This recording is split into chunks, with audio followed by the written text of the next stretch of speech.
অনেক ভালো করতে হবে। শিক্ষা ব্যবস্থা যদি অবনতি ঘটে তাহলে একটি দেশের কোনো সময় আপনার উন্নতি করা কোনো পক্ষে সম্ভব না, কারণ একটা জাতি।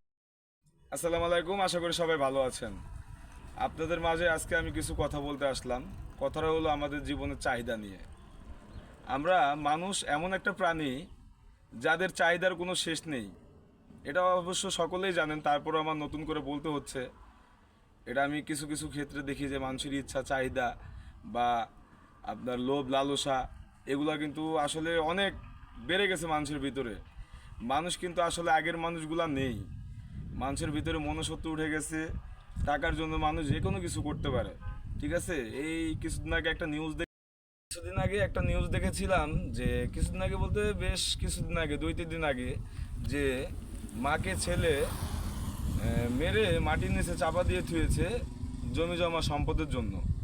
আসলে এই যে দেখেন, গর্ভধারিণী মা, যে মা আমাদেরকে 10 মাস 10 দিন গর্ভে রেখেছে, গর্ভের থেকে হওয়ার পর আমরা একবারে নাবালক ছিলাম, কিছু বুঝতাম না দুনিয়ার খাওয়ার কি, খারাপ কোনটা ভালো কোনটা মন্দ কোনটা, হাঁটতে জানতাম না, কথা বলতে জানতাম না, কত কিছু আমরা, আমাদের মা আমাদেরকে সব কিছু শিখাই হলো মা।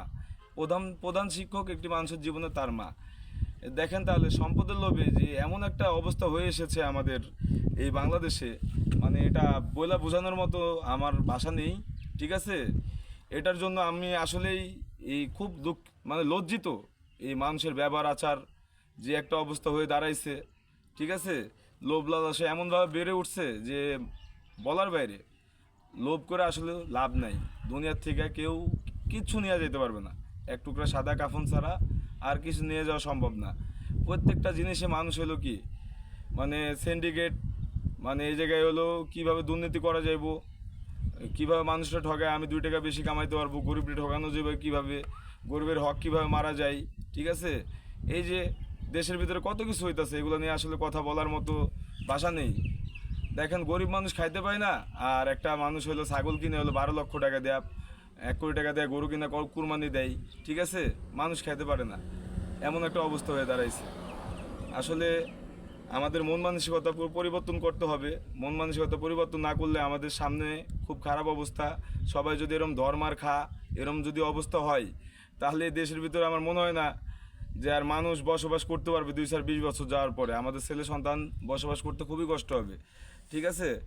দেশ কিন্তু অনেক কিছুতে এগিয়ে যাচ্ছে, উন্নত হচ্ছে, তাই আমরা তাহলে এই সভ্যতাতে আমরা এত পিছিয়ে থাকবো কেন?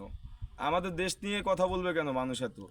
আমাদের পার্শ্ববর্তী দেশ আছে, অনেকগুলো দেশ আছে, এরা কিন্তু ওনারা আমাদের চেয়ে অনেক কিছুতে আগে যাইতেছে।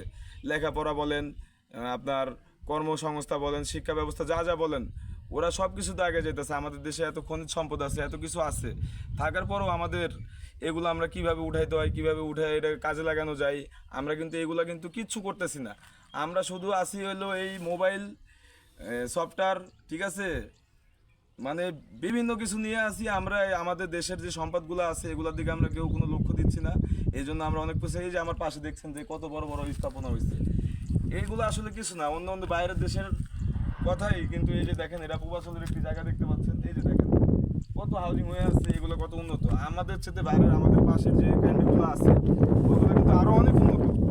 আমরা যদি এই খনিজ সম্পদগুলো, মাটির নিচের সম্পদগুলো যদি আমরা যদি কাজে লাগাইতে পারি, আমাদের দেশ অনেক উন্নত হবে। এই জন্য শিক্ষা ব্যবস্থা অনেক ভালো করতে হবে। শিক্ষা ব্যবস্থা যদি অবনতি ঘটে তাহলে একটি দেশের কোনো সময় আপনার উন্নতি করা কোনো পক্ষে সম্ভব না, কারণ একটা জাতি যদি অশিক্ষিত হয় তাহলে ওই জাতি কোনো দিন উন্নত হতে পারবে না।